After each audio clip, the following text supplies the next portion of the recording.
1965, 1971 आप भी as an आपकी जो लाइफ स्पैन रहा है, ठीक है, आपने इंडिया पाकिस्तान के वॉर वाला टाइम देखा है। तो पाकिस्तानी फाइटर्स आए थे, बॉम्ब गिरा के गए थे, बॉम्ब बैरकपुर के ऊपर। हाँ। एयर रेड सायरन साउंड हुआ तो मेरे डैडी ने मेरे को उठाया और उनको जब पता चला कि ये एयरमैन बनने के लिए रेडी हो रहा है, अच्छा, तो मेरे को बुलाया हाँ, घर पे और बहुत डांट लगाई।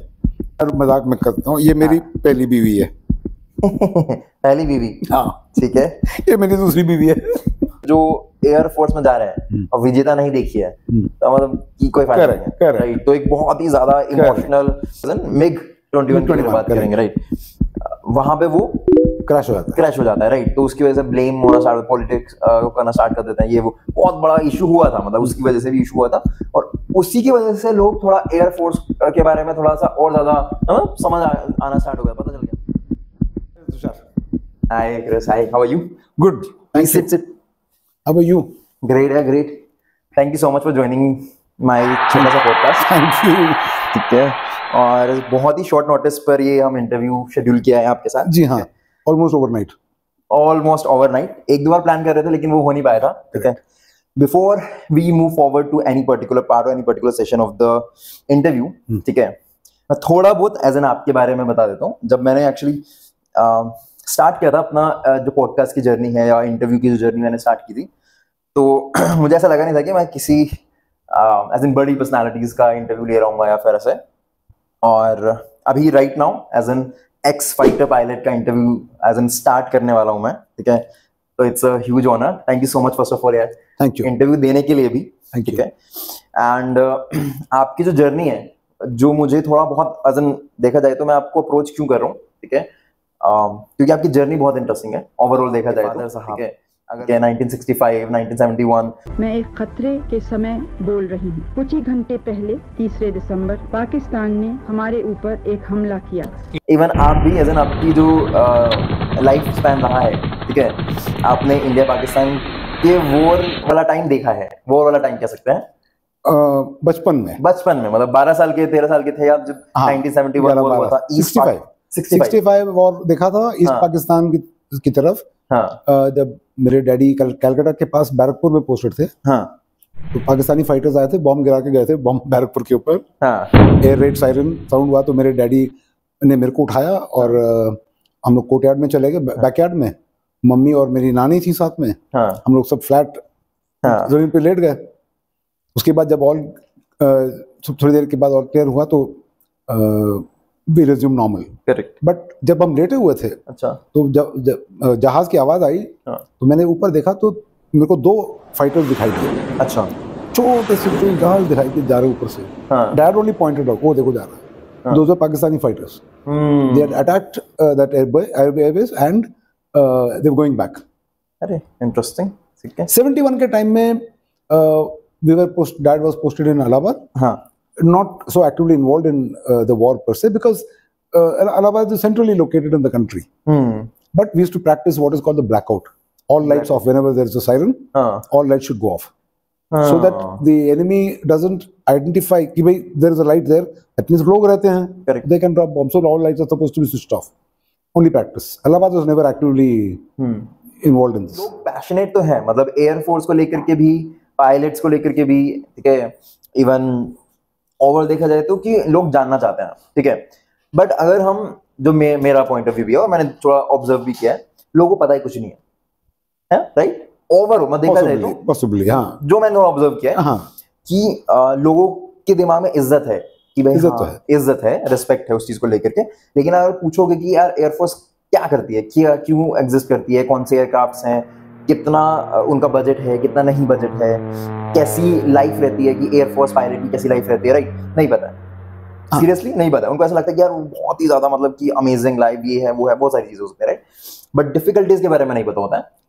तो स्पेसिफिकली हम ये जो इंटरव्यू कर भी रहे हैं, तो मैं चाहता हूँ कि यार इन केस अगर कोई भी लोग देख रहे हैं, 10 लोग, 15, 20, 25, कोई भी एज एन एक सेट ऑफ नंबर देख रहा है, जो ऑडियंस देख रही है, उनको पता चलेगा एयरफोर्स एक्चुअली है क्या, ठीक है, राइट। और थोड़ा सा एक जो है ह्यूमन टच मिले, क्योंकि क्या होता है ना कभी कभी कि भाई हम आर्मी एयरफोर्स को एक अलग उसमें नजर से देखते हैं, राइट? एक कॉमन मैन और एक वो, राइट? तो मैं चाहता हूँ कि वो कॉमन मैन की नजर से भी हम और चीजों को ऑब्जर्व कर पाए।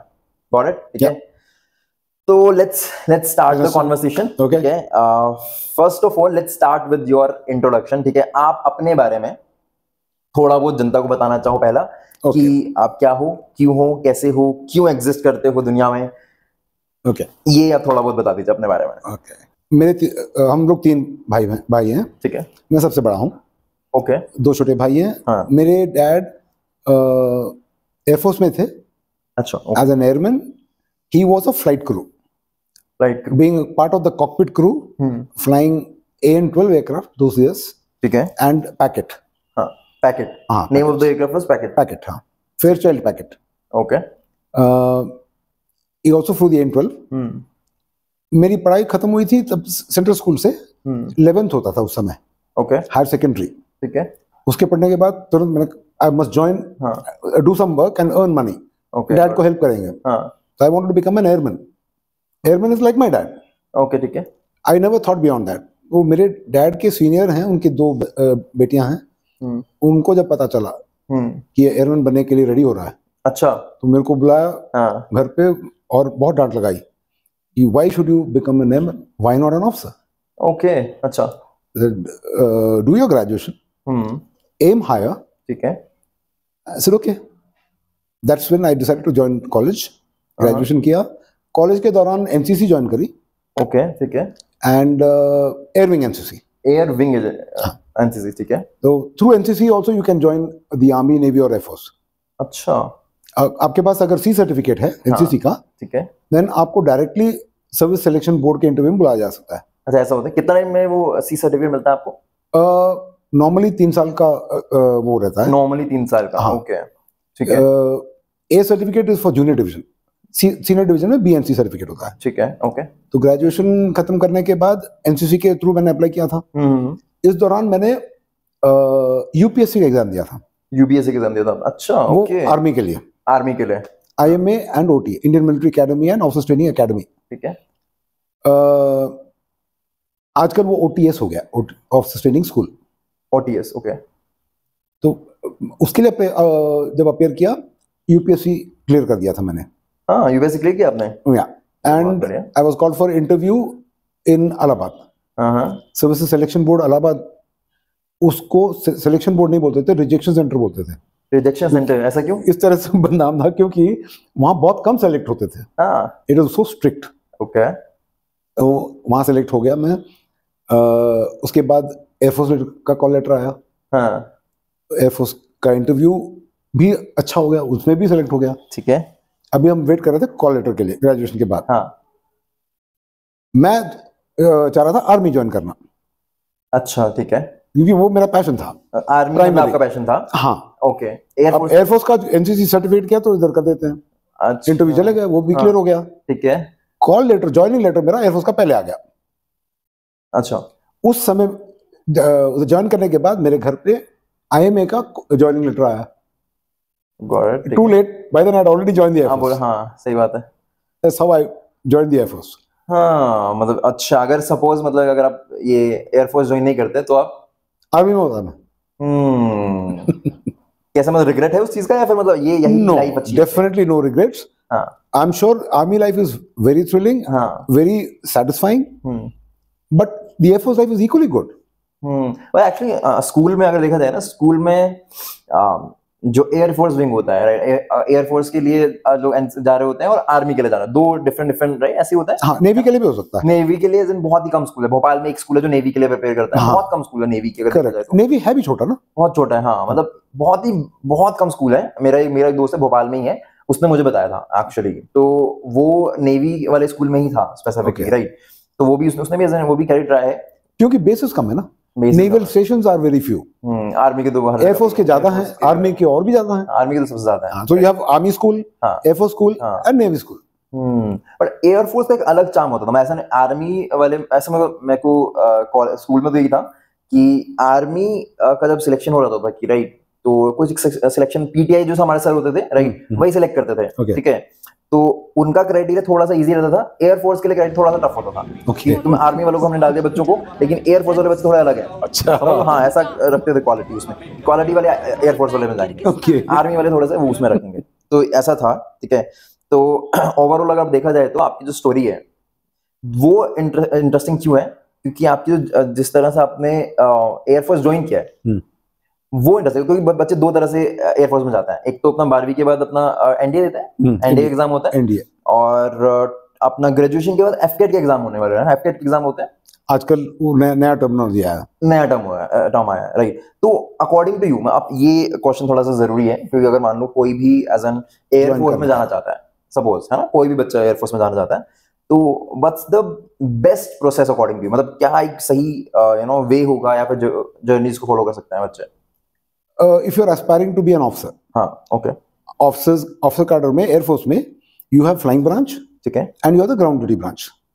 अच्छा, ग्राउंड ड्यूटी ब्रांच वाले अलग अलग ब्रांचेस हैं, उसमें भी इंजीनियरिंग ब्रांच है, एडमिनिस्ट्रेटिव ब्रांच है, अकाउंट्स ब्रांच है, लॉजिस्टिक्स ब्रांच है, लीगल ब्रांच है, तो इतने सारे ऑप्शंस हैं किसी ग्रेजुएट को एयरफोर्स में ऑफिसर बनने के लिए। अच्छा, तो अगर आप पायलट वाले लाइन में नहीं जा पाते हैं, ठीक है, क्योंकि आपकी क्वालिफिकेशन उस तरह की नहीं है, तो आपके पास और ऑप्शंस हैं। So you can become an Air Force officer. अच्छा. In any of the other branches, ground duty branches. You're an engineer. You can become an engineer looking after aircraft or maintaining radars, maintaining missiles. So you can be a part of the entire activity while not being a pilot. ये सिर्फ engineers के लिए specific ये बोल रहा हूँ, या फिर कोई भी स्ट्रीम का बच्चा ज्वाइन कर सकता है ऐसा? पहले तो इंजीनियरिंग के लिए you have to be an engineering graduate. बाकी ब्रांचेस के लिए अलग अलग क्वालिफिकेशंस हैं जो वेबसाइट पे अवेलेबल हैं। अच्छा, अकाउंट्स ब्रांच के लिए क्या है, एडमिनिस्ट्रेटिव ब्रांच के लिए क्या है। ओके, हाँ, मतलब किसी भी आप उसमें हो, हाँ, तो एक स्पेसिफिक टेस्ट देकर के आप मतलब एक क्राइटेरिया चूज करके, या फिर करेक्ट, एंड आप इंडियन एयरफोर्स के वेबसाइट पे जाइए, हाँ, उस पे आपको क्वालिफिकेशन आपके हिसाब से क्या बन सकते हैं, यू कैन मेक आउट, फिर आप डिसाइड कर सकते हैं आपको क्या बनना है, पायलट बनना है, या पायलट के लिए आपकी जो क्वालिफिकेशन वो नहीं है, किसी और ब्रांच में जाना है, लेकिन ऑफिसर बन सकते हैं। अच्छा, ऑफिसर बन सकते हैं, हाँ। एयरफोर्स में फीतियां होती हैं, स्ट्राइप्स, हाँ, ठीक है, एक पतला स्ट्राइप होता है, ठीक है। उस जमाने में पायलट ऑफिसर होता था। ओके, सभी एयरफोर्स ऑफिसर्स का पहला रैंक पायलट ऑफिसर, पहला रैंक पायलट ऑफिसर, हाँ, नाम पायलट ऑफिसर है, लेकिन पायलट सब पायलट नहीं होते। अच्छा, तो पायलट भी पायलट ऑफिसर रैंक पहनेगा, और जो बाकी ग्राउंड ड्यूटी ब्रांचेस हैं वो भी पायलट ऑफिसर बनेंगे, एक ही फीती होगी। अच्छा, डिफरेंस ये है कि जो फ्लायर है, पायलट है, उसके लेफ्ट पॉकेट के ऊपर एक चिड़िया होगी। ओके, दो पंखे वाली चिड़िया, ठीक है, दो पंखे वाली चिड़िया, हाँ। और जो क्रू है, फ्लाइट क्रू है, जो कॉकपिट में बैठते हैं, वो फ्लाइट क्रू है, लेकिन क्योंकि वो पायलट नहीं है, उनके लिए पूरा विंग नहीं, दो विंग वाला नहीं रहेगा, उनका आधा विंग रहेगा। अच्छा, अगर बारीकी से देखो उसमें एन लिखा होगा नेविगेटर के लिए, ठीक है, ई लिखा होगा इंजीनियर के लिए, हाँ, वो फ्लाइट इंजीनियर होगा, हाँ, या जी लिखा होगा गनर, या किसी में पैराशूट बना होगा, वो पैराट्रूपर्स हैं। इंटरेस्टिंग, छोटी चीजों का है, डिफरेंट मतलब है। जैसे कि अभी आपकी टाई जो है, हाँ, इस टाई की बड़ी इंटरेस्टिंग टाई है आपकी, बता थोड़ा इसके बारे में बताओ यार, ये क्या? ये मेरे टाई जो है, हाँ, ये 16 कॉटन का टाई है, इसको कोबरा कॉटन भी बोलते हैं। अच्छा, ये आपको ऊपर शायद दिखाई ना दे, दिखा है, कोबरा दिख रहा है, ये कोबरा दिख रहा है, हाँ, ये कोबरा कॉटन का टाई है, इनका डायमंड जुबली था, उसमें गया था मैं, ठीक है, all except 16 cotton people were invited. हाँ, इसकी स्टोरी शुरू होती है यहाँ से, नीचे से, ठीक है। ये लिबरेटर जहाज है, जिसके ऊपर बैठे भी थे, वही से, ये वही वाला है क्या जिस पे बैठे थे? नहीं, वो नहीं है, नहीं, ये लिबरेटर है वर्ल्ड वॉर 2 का। वो अच्छा, ओके। 16 कॉटन जब एयरफोर्स में फॉर्म हुआ था, तो इससे शुरुआत हुई। उसके बाद ये जब जहाज चला गया एयरफोर्स से, कैनबरा आया, कैनबरा, अच्छा, ठीक है। मेरा पहला ऑपरेशनल एयरक्राफ्ट जो है, बाकी ट्रेनिंग वाले जहाज तो अपनी जगह, मेरा पहला ऑपरेशनल जहाज है वो Canberra twin engine high level bomber है, हाई लेवल बॉम्बर, ओके, ठीक है। तो इसमें बॉम्ब्स लेके जाओ, हाँ, और दुश्मन पे गिरा के आ जाओ। अरे वाह, मस्त मस्त, मजा आता है। हाँ, ये इसके बाद मैं इंस्ट्रक्टर बना, फ्लाइंग इंस्ट्रक्टर, ठीक है। उसके बाद एयरफोर्स एकेडमी में मैंने एबनिशो बच्चों को सिखाया फ्लाइंग, ओके। मेरे सिखाए हुए बच्चे शायद रिटायर भी हो गए, पता नहीं। अच्छा ऐसा है क्या? उसके बाद ये जैगुआर है, जैगुआर 16 स्क्वाड्रन कैनबरा के निकलने के बाद जैगुआर आया था। ठीक है। जिस स्क्वाड्रन में मैंने कैनबरा उड़ाना सीखा, हाँ, उसी स्क्वाड्रन में मैंने जैगुआर उड़ाना भी सीखा। After I was an instructor when I went to Canberra squadron, वहां से मेरे को मौका मिला कन्वर्जन के लिए जैगुआर में, सो आई कन्वर्टेड टू जैगुआर्स। हाँ, मतलब ये टाइम स्पेसिफिकली मतलब आपकी जर्नी ही दिखाती है ऐसा? इतना ऐसा, हाँ। अच्छा ठीक है, वो 2 वाला नहीं था। बाय द वे, ठीक है, मैं मजाक में करता हूँ, ये मेरी पहली बीवी है। पहली बीवी? हाँ ठीक है। ये मेरी दूसरी बीवी है। उस बीवी का कोई गिनती नहीं है। ऐसा है क्या? वो अलग बीवी है, ये अलग बीवी है। 3 बीवी आपके पास? हाँ। अरे बताइए, 3 बीवियां रखी हुई हैं, बताइए। नाइस। कौन सी कंप्लेंट करते ज्यादा? कंप्लेंट तो जो लाइव है, जो लाइव है वही ज्यादा। ये दिखाना मत उनको, एडिट कर देना। जी जरूर जरूर, लड़ाई नहीं करानी मुझे, ठीक है? पता चले कि लड़ाई हो गया मेरी वजह से। ठीक है। अच्छा देखिए, ओवरऑल अगर देखा जाए तो आपकी जो फैमिली है कितना सपोर्टिव, मतलब ओवरऑल अगर हम आर्मी में है या फिर एयरफोर्स में है, किसी भी जगह पे जाओगे आप, राइट? ठीक है, ये कंप्लेंट्स तो हर किसी, हमने मूवी में देखी है ना, मूवी में देखी है कि भाई जो पत्नी है इंतजार करती है अपने पति का कि भाई वो अपने मिशन पे गया है, 4 महीने 5 महीने 6 महीने सब बहुत लेट घर पे आ रहे हैं, राइट? एक वो मतलब रहता है कि वो इंडियन मूवी और बॉलीवुड मूवीज का एक वो दिमाग में रहता है। आपके घर में कितना था? क्योंकि ऑब्वियसली बात है आपका भी एक वो जर्नी रहा है सेम। मेरी वाइफ बहुत सपोर्टिव रही शुरू से ही। हमारे पहले दिन का मैं जिक्र करना चाहूंगा। अच्छा। मैंने वाइफ को बोला था मैं सवेरे फ्लाइंग के लिए जाता, हम लोग का ब्रीफिंग से शुरू होता है, ठीक है, and then you come back after flying. जाते समय मैंने बोला था लंच कर लेना, मेरे लिए वेट मत करना। अच्छा। क्योंकि मैं कब आऊंगा मैं बता नहीं सकता। मैं शाम को लौटा हूँ करीब 6 साढ़े 6 बजे। तब तक इसमें लंच खाया नहीं था। लंच खाया नहीं था? मैं तो वेट कर रही थी आपका, मैंने कहा था, मैं बोल के गया था खा लेना, नहीं खाई। उसके बाद शी अंडरस्टूड कि you shouldn't wait for him. The very first step, she is very supportive. कभी कभी हमारी ब्रीफिंग होती थी 4 साढ़े 4 बजे सवेरे। 4 साढ़े 4 बजे? हाँ। तो 3 साढ़े 3 बजे उठना पड़ता था। तो मेरी चाय की आदत, the day starts with T. तो उठती थी, मेरे लिए चाय बना के, अच्छा, इतना बड़ा फ्लास्क 1 लीटर वाला, और इतना बड़ा कॉफी मग, चाय बना के फिर सो जाती थी। हम अपना चाय पी के रेडी होके निकल जाते थे। जब मेरे बच्चे हुए, दे वर आल्सो क्वाइट अंडरस्टैंडिंग। हमारी फ्लाइंग में क्या होता है, the day starts very early, ठीक है, 4 o'clock, 4:30, 5 o'clock, like that. And when you're going to come back depends on how much of flying what is planned for you. कभी-कभी रात को लेट आते थे, क्योंकि नाइट फ्लाइंग भी करनी है। तो बच्चों को आदत थी कि पापा सवेरे जा रहे हैं। कभी-कभी तो सवेरे जाते समय तो दिखते नहीं थे। अच्छा, आप शाम को लौटने के बाद जगह होते थे। लेकिन एक कुछ समय ऐसे भी था जब हम सवेरे जा रहे होते तब सो रहे होते थे, जब लौट के आ रहे तब भी सो रहे होते हैं। एक किस्सा मेरे को याद है, जब हम लोग गए थे एक दूसरे बेस में फ्लाइंग के लिए, ठीक है, 2 हफ्ते के बाद हम लोग को वापस आना था। एक जहाज वहां अटक गया था क्योंकि उसमें कोई टेक्निकल प्रॉब्लम था। तो उस समय मैं फ्लाइट कमांडर था, तो मैंने बाकी सबको भेज दिया कि चलो इस जहाज को मैं लेके जाऊंगा वापस, ठीक है।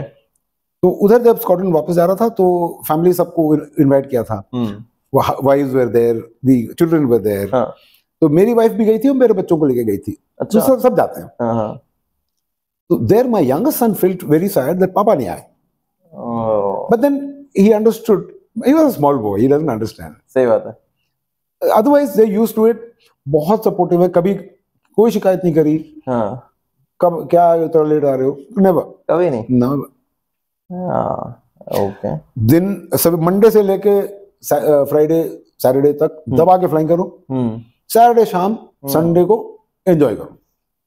कैसा लगता है मतलब हवा में, मतलब आप वो जी फोर्स तक होती है, डिफरेंट डिफरेंट आपको वहाँ पे जी फोर्स, अभी कैसे बताएं, एक जो समझ नहीं सकता है।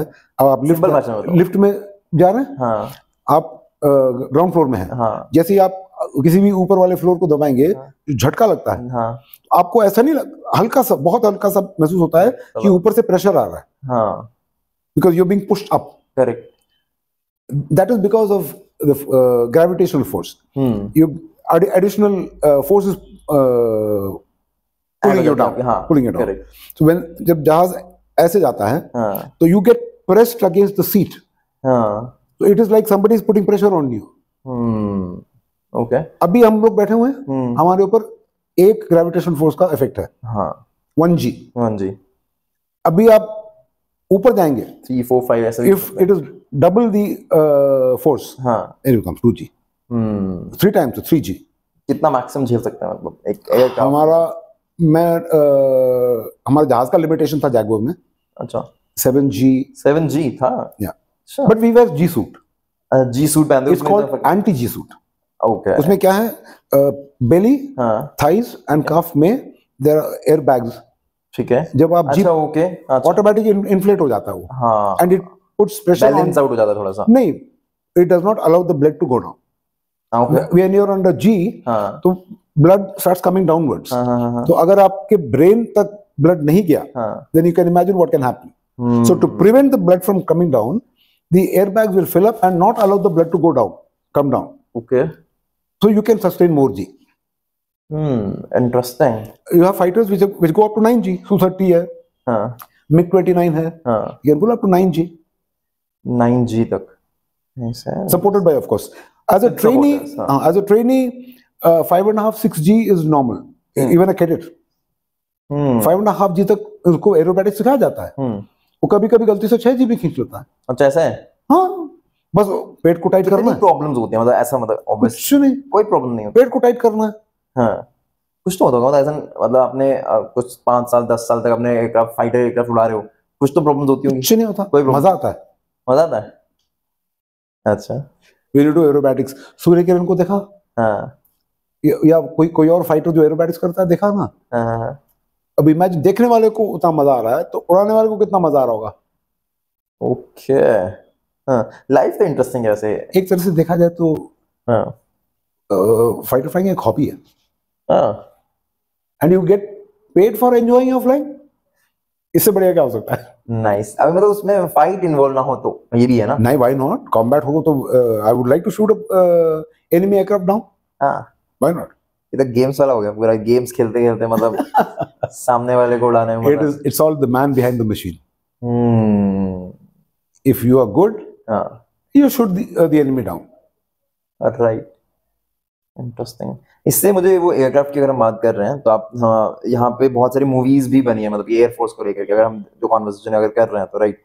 इसके जैसे कि रंग दे बसंती है, विजेता आपने नाम लिया था, विजेता नाम की मूवी का, राइट। शशि कपूर है जिसमें, शशि कपूर, हाँ, शशि कपूर है, उनका बेटा कुणाल कपूर, अंगद नाम से, करेक्ट। मैंने देखा, मैंने वो मूवी, मतलब थोड़ा बहुत आइडिया उसको लेकर के, मतलब ओवरऑल मतलब मैक्सिमम जो रिव्यूज पे ये था कि अगर जो एयरफोर्स में जा रहे हैं और विजेता नहीं देखी है तो मतलब की कोई फायदा नहीं है, राइट। तो एक बहुत ही ज्यादा इमोशनल फादर और मदर सपोर्टिव है, फादर थोड़ा सा वो रिपल्सिव है उस चीज को लेकर के, उस तरह की जर्नी है, राइट। लास्ट में जाके सारे मिल जाते हैं। उसके साथ साथ आप अगर रंग दे बसंती की बात करोगे तो रंग दे बसंती अगर थोड़ा बहुत आपको आइडिया हो तो मतलब उसमें जो आमिर खान है, राइट, मतलब एक ऐसा कैरेक्टर है जो मतलब पूरा फन एलिमेंट है उसके अंदर, राइट।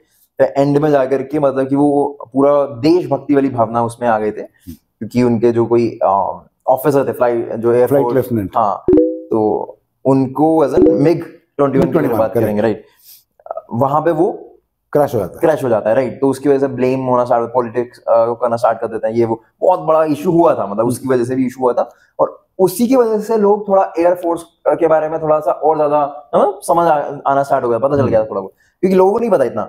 अगर आप किसी से एयरफोर्स के बारे में बात करोगे, रंग दे बसंती की बात करेंगे, छेड़ेंगे। मेरे को भी यही होता है, मतलब किसी से पूछता हूँ कि भाई क्या पता है रंग दे बसंती, देखिए, हाँ ये समझो, MiG-21 का नाम भी तो वो इसलिए पता है, बदनाम हो गया था, बदनाम, हाँ बहुत, अभी भी बदनाम है थोड़ा, अगर देखा जाए।